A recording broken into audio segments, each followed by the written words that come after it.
Hey friend, welcome to Authentic Performance, the podcast. My name is Nat and I'm your host. At Authentic Performance, our mission is to provide education and advocacy for all athletes, developing awareness surrounding identity, purpose, and health, so athletes can live well beyond their sport. This week is a very special episode because it's my first in-person recording.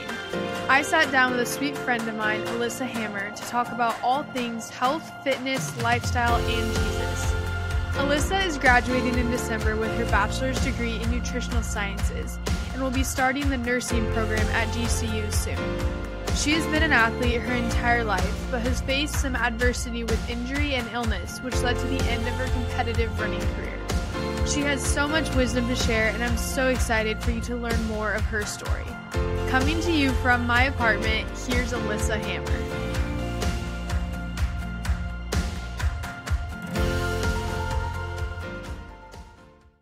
Sweet. Okay, well, Alyssa, welcome to the podcast. Thank so you. Excited. This is our first in-person podcast, so I'm Yes. super excited for that.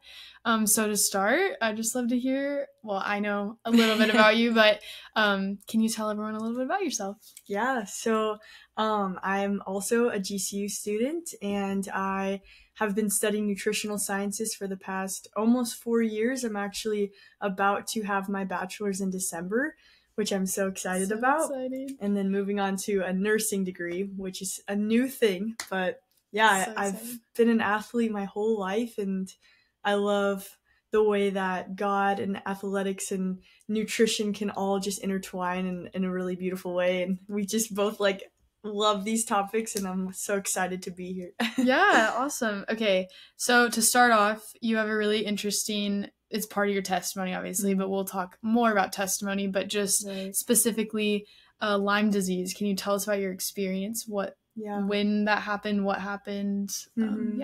Yeah, so in December of 2021, which is so bizarre to even start with because ticks are not found in Arizona, and I don't know how it got here, but I noticed there was a bullseye bite on my leg, which is a big red flag that you have contracted Lyme disease. However, I thought it may be some bizarre spider bite, and so didn't think too much about it.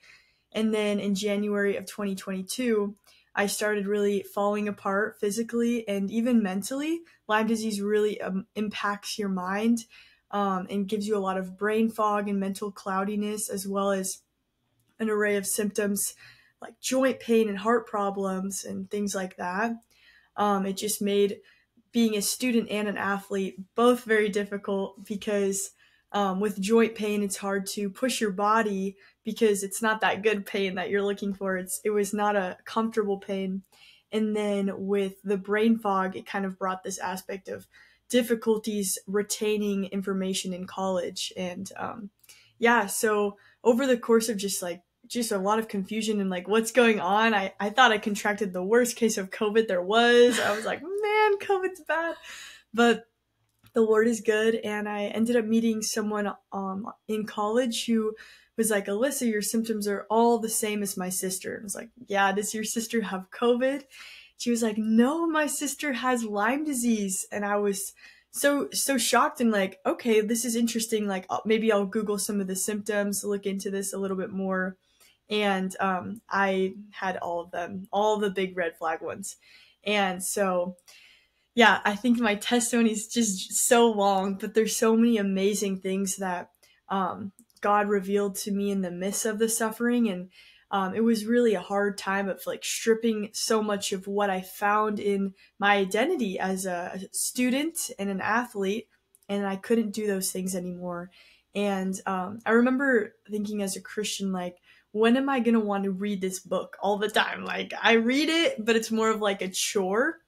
And more of something I know is good for me, and I know that God is good, but I need to strive to do it. And then I found myself just in this place of hopelessness, and they told me I would have this the rest of my life. And I started weeping over these Bible verses, just completely becoming tender to God's voice and what he was speaking over me. And something that changed my life was him just calling me his daughter.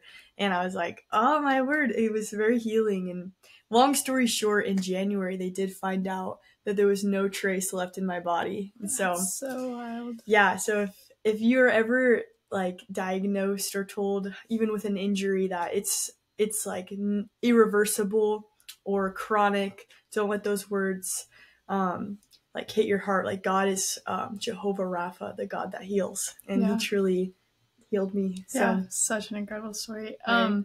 With that, Yeah. what are some ways that you've seen the Lord move through suffering specifically? I know you touched on it a little bit, but what are some of the ways specifically in your life that suffering led you closer to Him? Right. I think being in a place of suffering makes you more desperate for God, because in my case, they mentioned a lot of things that were just like really upsetting and hopeless. Like, oh, your children will have Lyme disease. It passes through the placenta.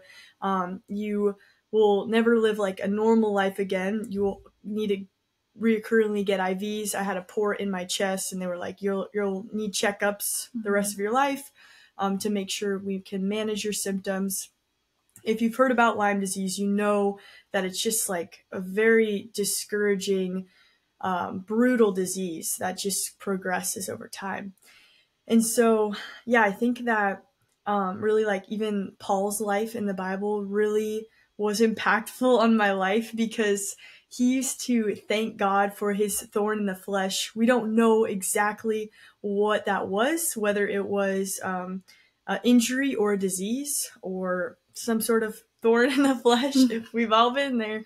But man, he thanked the Lord for that thorn, because in his weakness, he had to rely on God more. And in his weakness, he was able to be filled with God's strength. And I would read his stories and just like be so touched, because I loved feeling strong in the past. I ran competitively, and I wanted to run in college, and I love lifting weights, and I love pushing myself. I was an intense, rigid person. And when Jesus started like allowing me to thank him for the weakness, it was really healing, because I had always wanted to be strong. And then I was like, whoa, thank you, Jesus, for this weakness, because knowing you is much better than my life was without walking wholeheartedly with the Lord. So yeah, and I love the dependence on the Lord. Like that's a lot of my story too, with like injury, and like I know we have a lot in common with like that. But just like when you get to the point of like so much pain and suffering that you realize you can't do it on your own and with your own strength, then it's like a full surrender moment of like, I have to rely on the Lord, which is so sweet that he uses that. And we were just talking before too about like so many people's testimonies and experiences have brought them to understand who they are in Christ instead of who they are with any physical ability or, you know, things that you're involved in, whatever it may be. Like those things are fleeting, and physically, like our bodies are fleeting, and it's temporary. But it's cool that like that dependence was fully developed through your suffering. Yeah, I think that he fully used it to grab a hold of my restless, wild heart that just was so intense. Like I was so intense. Like I was waking up early, running. I love to like as a woman, I don't think a lot of girls like to do push-ups and pull-ups. And I was like, I just loved it. Like, sign me up for the army. And I just was go when it came to that, as well as school. And that kind of lifestyle doesn't leave you with a lot of rest and also time for the Lord to just sit in his presence and allow him to speak and not just you talking. And so through the midst of injury and then the disease, it was something that when I look back on, I would never take back. And it sounds kind of weird to like actually love that season of life, because I had never experienced God's friendship in a way like that before. Yeah, and taking away something that you depend on so much or you turn to, then forces you to rethink where your priorities are. And that's not to say that like people who are athletes and are in that busy season of life that's not also a valuable season, but it, like you said, it's harder to spend intentional time with the Lord and have those moments, which is really special that you got to, experience that from that, change. Wow, we could talk about this forever, but I want to talk about nutrition because obviously that's what your current degree is in. So where did your passion for nutrition come from? Yeah, I would say my passion for nutrition came from my grandmother. So when I was in 7th and 8th grade, I homeschooled with my grandmother, and she had this huge garden. And so every day after like class or in between our little class periods, and it was so like not like school with like the bell. It was very flexible, which was really nice. I actually had to homeschool because I was so intense as a 6th grader. I was waking up at like 3 a.m. to like study and check my grades. So I've always struggled with being intense. Like my grandmother and homeschooling was healing. And so like walking out in the garden, we would pick all these random fruits and veggies, and she would explain to me the qualities of them and why we eat them. I remember she had this book on sweet potatoes, and she was like teaching me about the qualities and the health benefits of a sweet potato. And I also had been at the time diagnosed with ADHD, and so she was kind of teaching me some ways that I could eat to like calm my brain a little bit, and I thought it was so interesting. And then it just caused my mind to just like want to research more, and like I became more curious and like, how does these foods affect my body as well as an athlete to improve my speed? And I remember like reading about a beet for the first time, and I was like, whoa, like it actually causes your blood vessels to hold more oxygen. Why not try this? So I started juicing beets, and then I was getting faster times. So I was like, this is crazy. Like, I want to know more about nutrition. This is interesting. And I remember when I was in high school, my mom took me to this naturopathic pharmacy to get some supplements for my ADHD that were more natural. We were trying to help me more naturally. And I was so interested in this store. Like everything when it came to the books, I was just like picking off books off the shelf, and I was like, oh my word, like this is so interesting. Like the quality of a pumpkin seed is just so cool. And so the woman who owned the store saw my interest as a young girl, and she was like, do you want to work for me? I can like kind of mentor you and teach you about nutrition. At the same time, you can also have a job. And that was like my first job because I was under the age to be hired. And so she hired me, and I worked for her all through high school. And it was such an amazing experience because I just fell in love with like science and like learning about health. And so that's kind of where it started. Yeah. Just like grandma in pharmacy. Yeah. Yeah. So what, like you've touched on it, but what is the importance of nutrition in sports? And then maybe general health also, because obviously they're both important. Even if you're not an athlete, eating well is still really beneficial for your health. But first with like athletes, you said like your performance. I mean, that's a big thing. But why is that such an important piece of athletic training or preparation? Yeah, absolutely. I think it's a night and day difference of when you fuel your body and then go to practice or perform or eat like more processed foods and then run. I remember like when I kind of started transitioning into more of a plant-based diet beforehand, like running, I would get a lot more cramps, and I would feel like I couldn't, like when you get the runner's high and you just want to go. I wasn't able to like go as far and long as I wanted to. And then when I started incorporating a more like whole food plant-based diet approach, like rich in like dark greens, and whether you like blend them in a shake or you're having a salad, there's so many ways to get them in, even powders now, especially as a college student, it's hard to make all the greens. But I started noticing that my performance was increasing so much, and I was like, okay, this is good. This is interesting.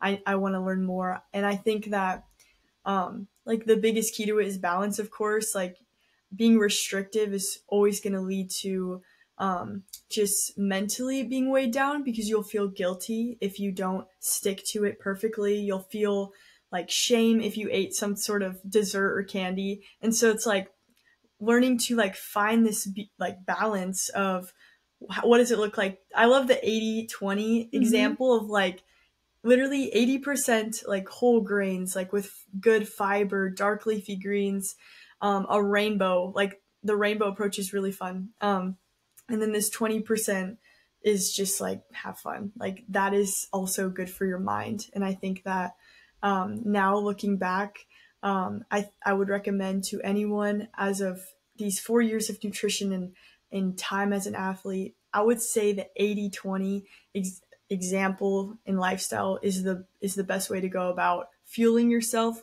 mentally and physically, because mental health is also key to your physical health, and sleep and like hydration and things like that all intertwine as an athlete in performing your best. And so there's so many different like foods and stuff that like I love talking about as well. But like 80-20, that is something that I would say is the key. Yeah, and it's such a realistic thing too, because if you, I mean, especially with whole foods, you know, like sometimes it's hard for people to get or have access to that at certain times. Like if you're on vacation, you may not have access to the same amount of foods as you would if you're at home cooking for yourself. But if you don't give yourself grace a little bit, it can be really easy to like fall off track completely and be like, well, I can't do this anymore. Like I, you know, ate all of these things that are maybe labeled bad by some people. But also it's like, if you get joy from enjoying a piece of cake with your family for someone's birthday, then totally do that. Now, if you don't feel the need, like I think, you know, there's often pressure. And I've felt that way even with like some friends and family. When I started like not eating gluten or dairy because it upset me, like not to say that that's everyone's story. But like sometimes socially, there's a little bit of this pushback of like, well, why aren't you eating, you know, this thing that we, you know, have that, you know, might be good. So I'm curious just if you've ever experienced any of that, like social pressure or even just feeling bad for eating well when others maybe aren't. Yeah, I think that when I was in the beginning, more so of my nutrition journey, and just hearing the words good and bad or healthy or don't eat, I just think you just gotta like scrap those words, because when I was in like what you were saying, Christmas environments where there's all this desserts and all these things, I remember feeling so guilty about eating these things because I felt like it was going to ruin my progress. And I felt like if I indulge, then I will be slower in my speeds and I will actually like ruin my progress. And I came to realize with maturity and with wisdom and with more years of school, it doesn't ruin your progress. Like it literally doesn't.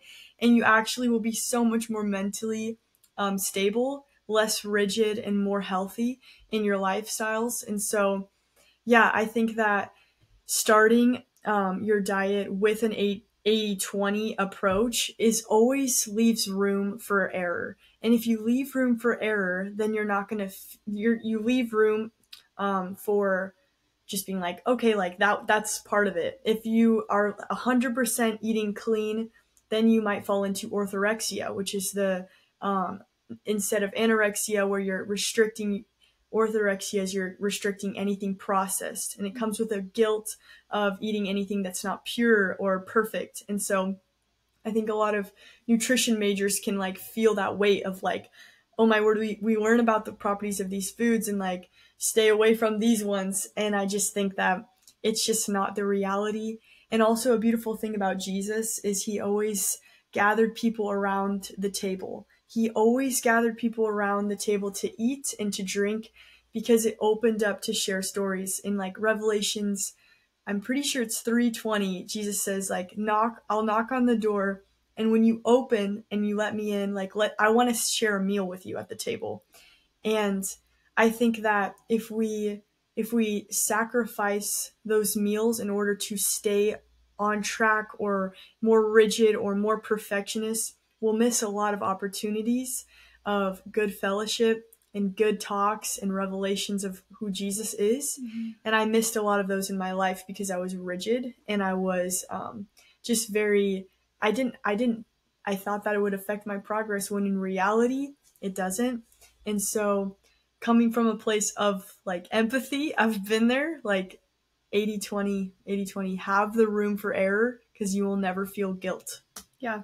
And I think it's interesting when you change your approach to of like, I'm going to eat these foods, even like if you're trying to do more whole foods, like if the approach is, I want to eat these foods because it makes me feel better and I can enjoy the company of others more and I can, do what Jesus has called me to do and like live out my purpose. The mindset shift there is really good instead of just like, oh, I'm going to eat these foods because I want to look better. Or even sometimes with performance, it can be, really that can be a driving factor when in reality it's like, I want to just feel good so that I can serve others too. Like, I think that's definitely a mindset that I had to shift a little bit so that I was not eating well just for the fleeting reasons or the reasons that were not going to sustain me, but like what's that long term, like why are you doing it? Like I think the why is also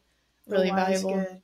Yeah, I mean the why is God says to treat our bodies like a temple, and I also think that like even in missions there's some things where you have to carry backpacks, and like there's a program that I was a part of for 3 months and it was called RTC. It's like Respect the Corners, and it was like intense CrossFit, but geared to prepare Christians to trek Bibles into the Himalayan mountains. Okay, so like you have to be physically very strong and you have to be able to do endurance. So it's like, am I going to put garbage in my body? You're going to have a hard time in these intense CrossFit classes. And there were some people throwing up on the side because it's intense. And so that's where it's so key to like fuel your body right. And I think the Lord will give like us the grace, and he'll also give us the ability to just be more relaxed with like the ways that we eat. But I also think it's such a beautiful thing. Like he gives us our bodies to like use as a vessel. So why not treat them good so we can trick some Bibles in the mountains? Yes. So, or even just loving on people well. Like absolutely. I know when I was like really trying to figure out some of my nutrition stuff, like I was just feeling so fatigued at times and just like yucky. And so then I was not a pleasant person to be around a lot. Like I was not kind to my family because I just felt like garbage. And once you start feeling your body well too, there's also this like shift in who you are as a person, I think, of like feeling good all the time, being able to love others well and like serve. Like that's what we're called to do, is serve others and share the gospel. And you can't do that in whatever occupation you're in if you're not feeling good. And that like nutrition is a major part of that, which I think we kind of overlook a lot. It's like, oh, I need to be in my Bible all the time and like this is how I'm gonna like serve people, which like nothing wrong with the Bible, like it's great, but you also have to think about the other things that the Lord has like gifted to you, like your body, like how you take care of that also really matters. Yeah, there's absolutely this balance to whether you can go on one side where it's like rigid, and then you can go on one side where you're leading to chronic disease, you're eating too much sugar. It could be diabetes, obesity, and things like heart disease that are huge and prevalent in the US that are bad. But I think like something, even like God says like die to our flesh so we can live. And sometimes like our flesh wants like sugary Starbucks. Like our flesh wants fried food because it's tasty. But dying to our flesh so that like we can be healthy sometimes. Like sometimes like people grow up in a home where there's no healthy foods. There's no options. There's that's becoming more and more common too in the US as well. It's just like young children getting diabetes and obesity. But is it their fault? Not really, because their parents like have this lifestyle. And so there's grace in situations always, but I think that if we are in the US and we have all these readily amazing Whole Foods, like we have Target, or not Target, well, yeah, Target has groceries. Mhm. We have Trader Joe's, Whole Foods, Sprouts, like right in the vicinity. Yeah. And we do have the option to nourish our bodies well and also eat ice cream. Yeah. They're So- both so important. So good. So with your, especially like with your experience and like figuring out nutrition, and then also like with all of your schooling, which I know Right. like it's been a long Yeah. time of learning. So what are some basic tips that you have for those who are just wanting to start feeling their body better? Like where is a good starting point where those people might, find advice or just know how to start? Yeah, I think practically as a college student, you're not looking for things that take a lot of time chopping, okay? Like, we don't got time for that. We also need convenient, practical, and cheap options. I would say, like, breakfast options that I've eaten this past couple of years has, like, been revolving around oatmeal and smoothies. They're both super cheap, and I feel so fueled in the morning. I'm a breakfast person. Like, if I don't eat breakfast, I will like not do good in my classes. I will just be like too sleepy. Yeah. But yeah, I think that starting your day off so well with like fiber is so good because a lot of people start their day with like a sugary coffee drink or just a cereal, for example. And I like to describe fiber as like being a gatekeeper. And so instead of like eating simple carbohydrates that dump right into your bloodstream and kind of give you a spike and then a drop, you can have fiber, and fiber is like a gatekeeper. It kind of like slowly lets these sugar molecules into your bloodstream, so it's like more sustained and steady, which will also help with if you have ADHD. And like that has helped my brain a lot, just like focus more. And so yeah, I would highly like recommend those two things. They're both cheap, and they're both ways you can even like with smoothies sneak your dark leafy greens in, your DLGs. And yeah, I would also just like recommend meal prepping to some degree, whether it's like making a big pot of quinoa or like cooking some chicken and like some potatoes or dark green. Then you can just make life so much simpler and also continue to. I mean, we also fortunately go to a school with so many amazing, like healthy restaurants. Like we don't have a cafeteria, we have restaurants. So we're blessed. But yeah, for any other college students, like meal prepping is so convenient and just easy to apply. There's so many like little things like that I love to buy, like carrots, like little simple snack options that you can just like grab and go. We don't have time for that. We don't have time. So like apples, carrots, bananas, like anything that's super chill, nuts, seeds, protein bars, just like grab and go. And yeah, things like that. Yeah. No, I think once you simplify it, it makes life so much easier. Like when I first started like learning how to cook, really, especially like starting off in college when I was like, man, I have to cook for myself now. Right. Like, I remember just being so intimidated by like these recipes like take so much, and I'm trying to like figure out how to, manage all of these different things. Totally. But when you just simplify it to like, okay, I'm going to have rice and chicken and zucchini, or like just like those simple things that then you can also like swap. Like, okay, what's a good carb source right now? Like, okay, I have sweet potatoes or I have quinoa. Absolutely. Like now I can use different protein with different carbs, or, and then, mix up the greens, whatever you like to. Like, I always think like, I know a lot of people don't like vegetables very much, but it's like find the vegetables you like and eat that too, because you should still be able to enjoy what you're eating even when it's like on the healthier side and not, kind of that in that 20 window. So that's not to say like everyone needs to go eat Brussels sprouts. Like if you don't like Brussels sprouts, try a different veggie, find something else. Absolutely. But yeah, I want to hear more about your experience specifically with just becoming more in tune with your body, both with sickness and injury. We'll talk a little bit later about the injury piece, but how has becoming more in tune with your body impacted the way that you approach nutrition and maybe even your studies a little bit too? Yeah. Oh my. Yeah. Completely different. In the past, I was rigid, and so nutrition and fitness was more intense and less enjoyable. It was more extrinsic rather than intrinsic. Intrinsic is the joy, right? Yeah. And so I think in the midst of like I don't really think I mentioned the injury, but there was an injury in high school where I fell and then ended up breaking my pelvis, which is crazy.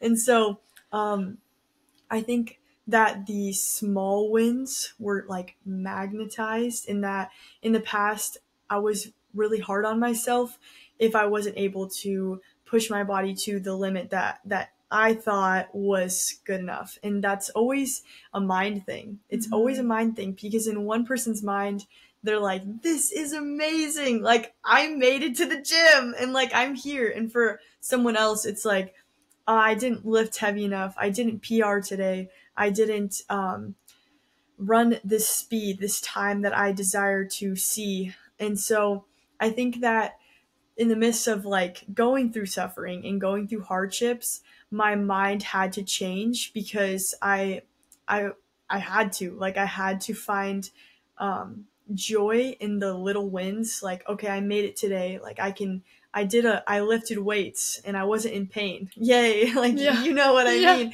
And so, yeah, I think that it comes with like relationship with the Lord because when I was so restless and like chasing after performance, I didn't make as much time for Jesus. But when I was slowed down, I made more time for Jesus.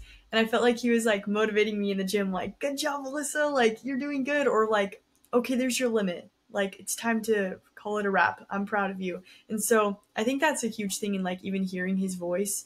It's very sweet and very intentional.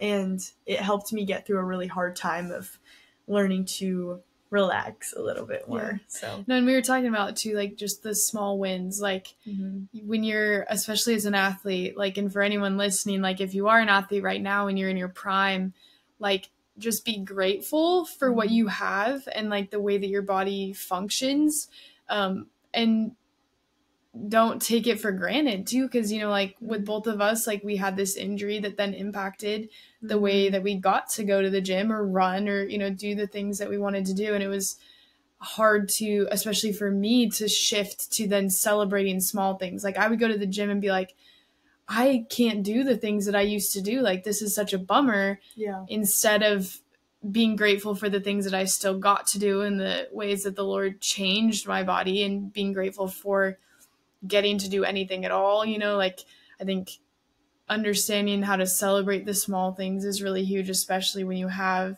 some kind of injury or something that's keeping you from doing what maybe you used to be able to do. Cause you know, again, it's temporary. So I think even if you're not in that season, it's important to celebrate the small things and be grateful for the way that your body gets to move. Yeah, it's definitely like, I think I explained it as more of like an easy journey of like a transition, but the journey was not easy. It was how kind of what you were explaining a lot of times. I'm discouraged. Like I'm upset. I'm not happy with my performance. I don't feel like I did anything. Like, did I even do anything? And so, yeah, like it is absolutely a journey that only the Lord can heal you from because he's the Prince of Peace and he's the comforter. And I had never tapped into those things because I felt that I was like already like strong, like I didn't need his strength, and I already like thought life was good. I loved my friends and I loved my life beforehand. I never tapped into those things before. And so in the place of feeling those emotions, I was desperate for comfort and peace. And he's so generous to pour those things out over you at the same time revealing to you like his friendship, and that changed my life. Like I would never take those things back because of his friendship. Yeah, that's so sweet. Well, that goes right into what I was going to ask you next. I know your testimony, you shared pieces of it too, but I'd love for you to share a little bit more about the faith piece of who you are, because I know that's everything for you. So this is your chance to share it. Yeah, I think that so after so in the midst of Lyme disease and kind of the confusion of like thinking I had COVID and actually being on a full month treatment for COVID with all these drugs that were like very intense. You actually have to have a prescription for them. My dad is a dentist, so he was ordering me like these like crazy drugs to like cure COVID, and I have Lyme disease. So it was like, I felt like a zombie. Like I would sleep 14 hours a day. During the times that I was awake, I would always read my Bible because I was so desperate for any joy or peace that I could find. Because physically it is really painful, and also like the brain fog is just very brutal as well. And so I was very desperate for Jesus's comfort. And so I'm so grateful that I did even run to him. I could have been very depressed and anxious during this time. But yeah, so I started reading my Bible all the time during these little chunks that I was actually awake. And I was really hit with missions and like going out on an adventure with Jesus and sharing the gospel. I had never shared the gospel or nothing. And so I was like convinced in that moment. I was like Jonah, and I was like, I'm running from Nineveh, and God is calling me to Nineveh. I have to go. So I was like, God, where do you want to send me? I remember calling all these random churches like, hello, I need to go on a mission trip. Like, do you have a mission trip available? And they were like, oh, like they went already this year, or oh, like it's next year. I was just getting nowhere. And then later that evening, I was scrolling the gram, and someone had on their story that they were fundraising, and I didn't even look where they were going. I was just like, what is this like? Like, how do I sign up? Like, I just wanted to go on a mission trip. It wasn't me. It was like, it must have been the Spirit. But I was like, okay, I have to go. And so I signed up for that mission trip, but to Africa. There was 3 different locations. She was going to a different place. And so I decided that I was going to go. So right before I went to Africa, because the trip was 2 months out from when I was going through this COVID treatment. And I figured, oh, of course, by then I'll be better with COVID. And then didn't get anywhere with that. And then about a month actually not even less than that, was when my friend told me about her sister and the process with Lyme. And so we ordered a blood test where you just pee in a cup, send it into a lab, but it takes about 3 weeks to get back. And so my trip to Africa was 2 weeks. So I was kind of feeling torn because I was not very physically able to like function. And so I remember one night laying out in my backyard on the lawn, and I was like, God, if you want me to go to Africa on this mission trip that you like so clearly have been putting on my heart, send a shooting star for me to see. Like, I need to see it, and then I will go. And then my dad like laid next to me on the lawn. He was like, what are you doing? And I was like, I told him my silly proposition, and we look up and a star just shoots over our heads, and we were like, oh. And so I ran into the house and I texted the outreach leader for this trip, hey, like, I'm coming, because I was talking to him about what would it look like for me to back out last minute. And so I ended up going, and this 2.5 weeks in Africa completely changed my life. I was opened up to the Holy Spirit and the gifts of the Spirit, and I was totally captivated and just hungry to operate in them. And after those 2 weeks is when I had gotten the results back, and I was positive. So that's when I had the tube implanted in my heart, which was like gnarly. But during this time, it was like God prepared me in Africa to be able to even like hear his voice, to like operate in these gifts of the Spirit more so. And I became so in love with Jesus. It just like all the old identity was like completely stripped away. And I was like, what does it look like to walk in daughtership, and also to have such great purpose? Like, God gives us great purpose. And before, life felt very empty and very striving and performance based, trying to love myself based off of my performance. And then God's love is so much more intense, and you just can't go back. And so I was going through these treatments every morning, waking up at the crack of dawn and having about 7-hour IVs and then getting treatments on the weekend as well. So it was very packed with treatment. But I ended up signing up for another mission trip for 6 months in like full gutsy faith that God was going to heal me. I don't know what was going on, but I felt that God was going to heal me from Lyme disease. And they told me that it was like going to be in my body for the rest of my life. But I had just been opened up to even praying with authority, rather than praying kind of prayers of, if it be your will, Lord, and scrapping that and praying like, I command that my body would come back into alignment in the name of Jesus and things like that. Praying and proclaiming that the Lyme disease would leave.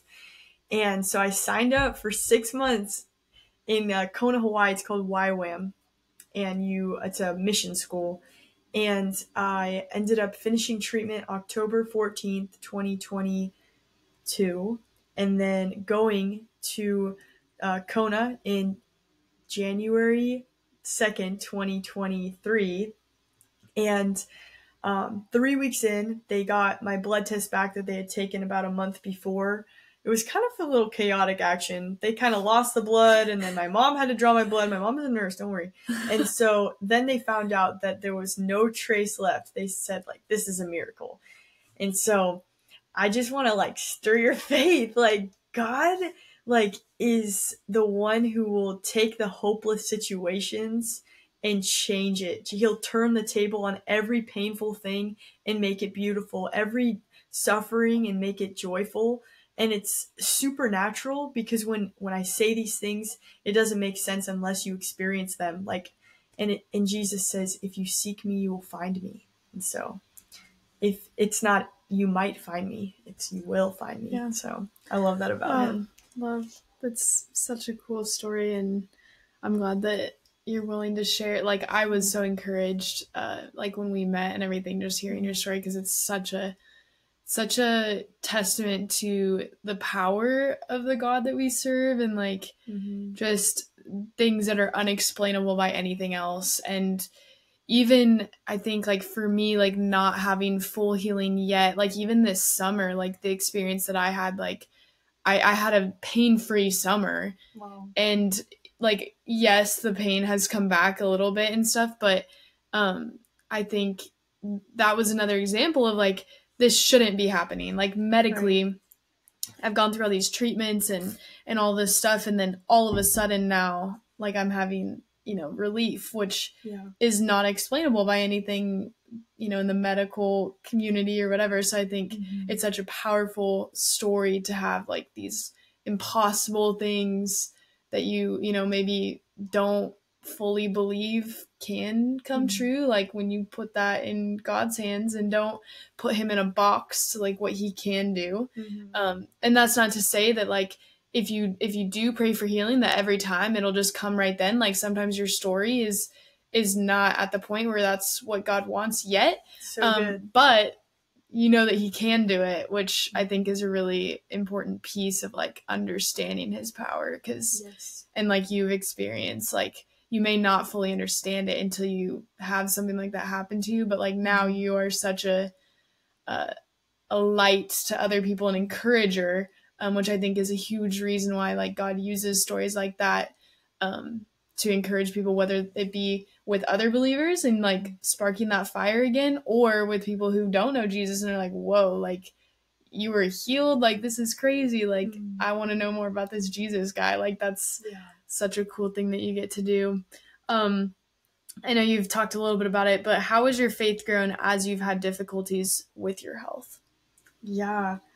I think in that place of like desperation, like when your health is bad, and with my injury, I've actually come to like find a lot of modifications to workouts because I can't do certain things at all, because of my pain in my pelvis. So yeah, there's like the difficulties, but they're almost like little hurdles that you kind of have to like figure out how to jump.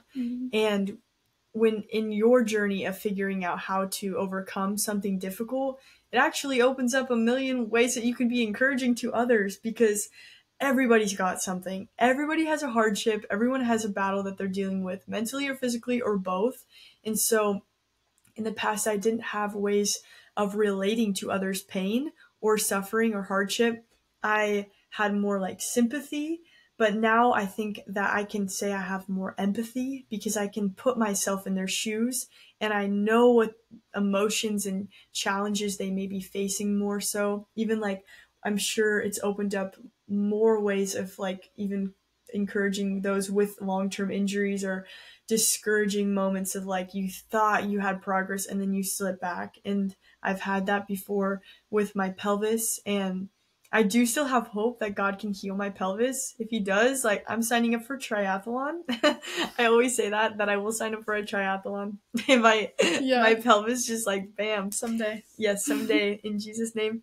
But yeah, I think that it just opens up ways to encourage others and like have a greater wisdom. So it can always be used for good in a way of like even just magnetizing people's small wins. Like if it's an obese or diabetic patient and they haven't lifted or moved much for years, lived a sedentary lifestyle, and then they start going on walks or like doing a little bit of resistance, like training in some capacity, like encourage them, celebrate them. They need to hear that. If you were rigid and if you had been so structured, then you might be like, well, that's nothing, right? And then they're not going to feel that they want to progress. They're going to feel discouraged. But when you've been through hardships, you're going to be like, let's go. This is amazing. Like, I'm proud you're doing good. Mm-hmm. And I think that that's been a beautiful thing that's come out of the hardships. Yeah.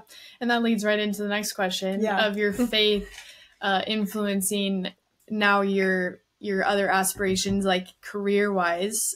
So what's the role there? I mean, I know you have a little bit of a story of a bit of a shift in career aspirations and major. But what role now does your faith play in that? Yeah, I think that, so in the past, for about 8 or 9 years, I was planning on being a naturopathic doctor, which is like totally up the alley of nutrition interest.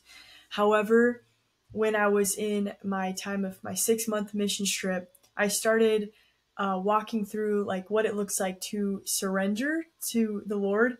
And I think before I even go there, like just to encourage whoever's listening to this, like God knows your heart better than anyone. He knows your dreams, your passions, your desires, your interests, what makes you laugh. Like he knows all those things better than your best friend, better than a significant other or a parent. Like he knows your heart.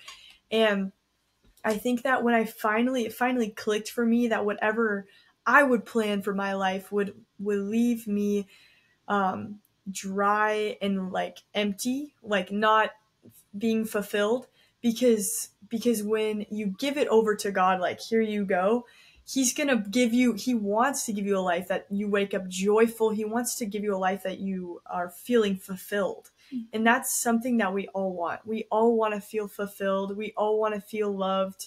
We all want to feel joy. And especially in the college environment, like we want to like be able to provide for ourselves and others and all good things. But I think that I didn't realize that my plans for my life, which is like not gonna get me as far as it would be if I partner with the God of the universe. Like you can partner with him, and all of my dreams and all of the things that I had kind of like held on to, it in this one moment I'll never forget. It was like in Paraguay. It's like the bottom of the world in the bush, like just straight up like random area of the world. I came to this like total realization that like I wanted to just take all of my dreams, passions, and desires and just give them over to Jesus. And it was a hard moment of like surrender. That's what like in Christian terms, but more so of just like, I give them to you. And I felt like he just like took them and then almost like gave me something back that was so much better than I could have ever planned. And I was like, man, I wish I did this sooner. Like, why did I wait till this moment at 21 years old? And so I think that, yeah, now I'm studying a completely different thing for a different degree. I added on nursing. The Lord was pretty clear with adding this on, and I have a big heart for being a missionary now and just like traveling and sharing about Jesus. That's what fulfills me now more than anything. which is so different than what I was planning on doing before. And I don't have all the answers to like why and when and where. However, I know that I can trust him because he's my friend and he's never let me down. People have let me down, and colleges have let me down, and situations have let me down, but Jesus has never. So I think that like trusting him is, when you trust him, it's easy to give him your life. Yeah, and it's cool too how he made a way. Like, Right. I know we've talked a little bit about like the classes and like how switching your major or like pursuing something like nursing, especially like with GCU and like with what you had done, like it all just aligned perfectly for like his plan to be fulfilled, which I think is such an encouragement of like his intentionality too. Like, I know in my life, like I am here at GCU for a reason. Yeah. And like even just the people you meet and the things that may come, like opportunities, even like I know that like God has given me opportunities and success in certain areas to bring me to a certain point to like fulfill my calling for what he has on my life, which I think is also super cool. Like, and we've talked about like provision a lot, like God will provide whatever it is that he wants you to do, whether that be like a mission trip or like changing your major, like he's going to provide the means for that to happen. Especially when you just like hands out, like we've talked about, like sometimes you grip it so hard and it's like each finger. I love pull the fingers out. Yeah, so and sometimes like, sometimes it's hard, but having that trust that like that provision will come, and you don't have to worry about all the logistics on your own. Like that's like God's got a much bigger picture of our situation than we'll even understand, but that he's going to provide a way for that to happen, and that ultimately it all works together to bring him glory and for us to fulfill our calling. So, yeah. So sweet. Yeah, and I've never been more like fulfilled and joyful in my life than walking wholeheartedly with him. It's just like the best. Like even though things like come up and hardships arise or exciting things arise, like it's always steady with Jesus, and that's what it's like, a supernatural joy that like comes over you. Like this morning I was like super sleepy and I went to pray with a friend really early in the morning, and as soon as we started talking to God, it was like this like tangible joy came over my body, and I was like I was just like so happy. And so I never experienced that before. So I think that like truly when you seek him you will find him, but you'll find a lot more as well. And it's so fun because he's a good father that loves to give good gifts. And so he loves to throw out abundance and blessings and little things that are very intentional. And it's like really sweet to see his hand in like little areas, like, whoa, he did that. He totally did that.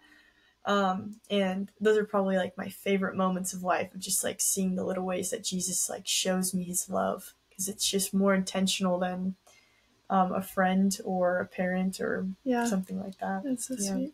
Well, I think the last kind of topic we'll talk about is we've talked a little bit about the fitness and stuff and the injury, but I want you to tell us about your love for running and how that was impacted by your injury with your pelvis. Yeah, that's a good question. So in the past, if you are a runner, you know what I mean. When you hit runner's high, your brain goes blank, and it's like euphoria. You just feel so joyful, and it's like, but it's also just like blank, and you just, for me, it was an outlet. And so when I was super stressed with school or overwhelmed with how much I had to study, I would just like instantly wear my running shoes, like get me some shorts, I'm going out. And I was a big endurance person. Like I wasn't much into like sprints, wasn't my favorite, but I would just run and run and run.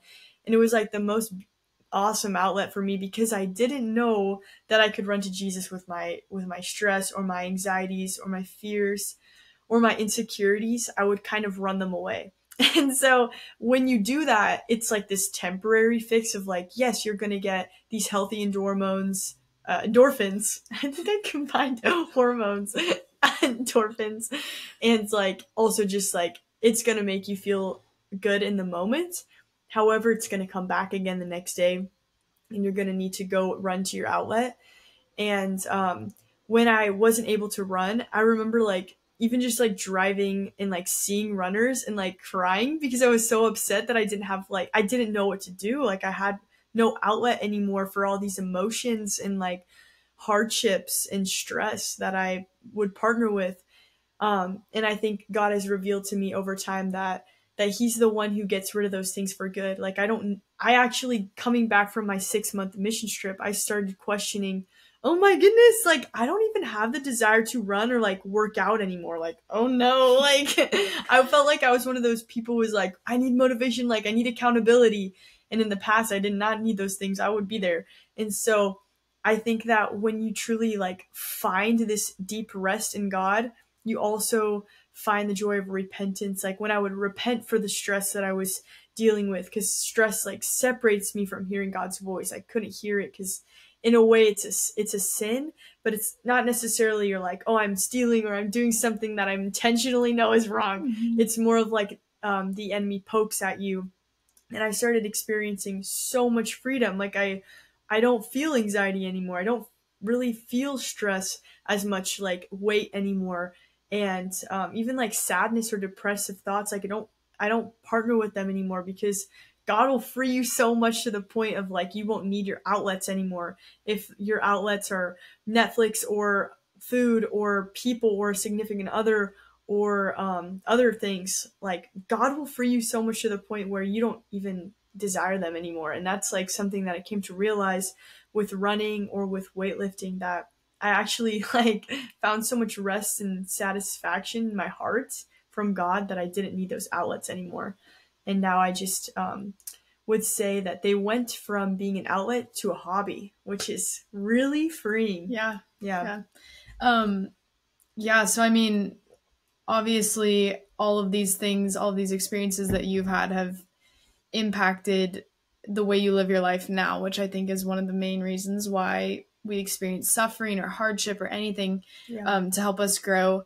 So I'm curious how this injury impacted the way that you see your body and how it functions. Did you struggle with any kind of body image, maybe not even necessarily in how you look, but just how your body functioned with that change? Mm-hmm. Did you experience anything along those lines? Yeah, I think that like with the rigidity and the perfectionism, there was a degree of like not being ever satisfied, not being ever content.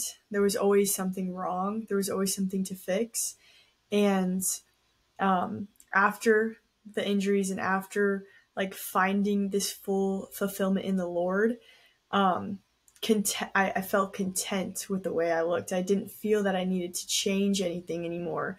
I felt joy in those time beforehand, pre hardships.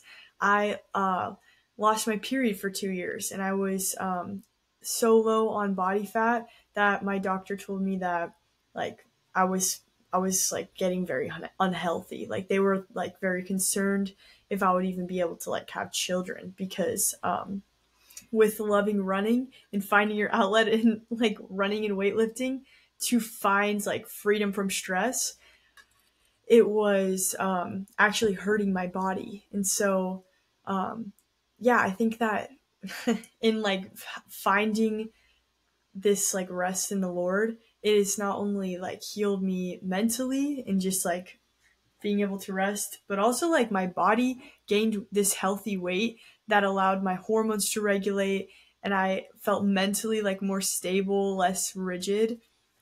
So yeah, it has been a journey, and I'm so grateful that I am at where I am now. And I look back and sometimes I don't like thinking about the past because it was hard, but I also have a greater appreciation and can understand what other people go through. So yeah, I think that answers that question. Well, thank you for sharing all of these stories. As we kind of wrap things up, I just wanted to make sure that you didn't have anything else on your heart that you wanted to add. So if you have anything, go for it. Yeah, I mean, I think that if you're like an athlete and you just feel like life is more rigid or more like you're striving to be better and it feels like weighty, I would recommend inviting Jesus into your runs, or whether you're professional athlete or you're in college athlete, inviting him in to these different situations, because he's the source of joy, the source of strength. And I think that, like, even just like finding more fulfillment in your sport, like the Lord wants to bring that to your life because he's given you a gifting. Not everyone has the gifting to perform and push their body in ways that are challenging. And so I think that, yeah, that would be what I would say, is like invite Jesus into those outlets and hobbies. Yeah. Okay, the last question. Everyone on the podcast gets to answer this one. Okay. Alyssa, what does it look like for you to live authentically? Ooh, that's so good. Ooh, authentically. I think that I'm most authentically when I put God first. Like, when I didn't put God first, I was more insecure. And so I didn't feel that I was my true self. And living authentically is knowing that you're a daughter or son of the Most High King, because then he'll give you that identity that you've always longed for, but maybe necessarily didn't know you needed. Yeah. So. Oh, well, that was so good. Thank you so much for doing this. And Yeah. I just know it's going to be such a blessing to so many. So I appreciate you and your vulnerability and just sharing your story and encouraging people like you do every day of your life. So thank you for being here. Thank you. Thank you so much for listening to the podcast. We would love to hear what you found valuable in this episode. So please DM us on Instagram at Authentic Performance or leave a review. They're super, super helpful for us. We're so thankful that you're on this journey with us and want to invite you to be a part of the Authentic Performance fam. You can check out more of how we're supporting athletes at theauthenticperformance.com. Also, let us know what you want to hear on the podcast next, or who you want to hear. We appreciate your feedback and want to give you the best possible resources and support. In the meantime, think about how you can live authentically. See you next time.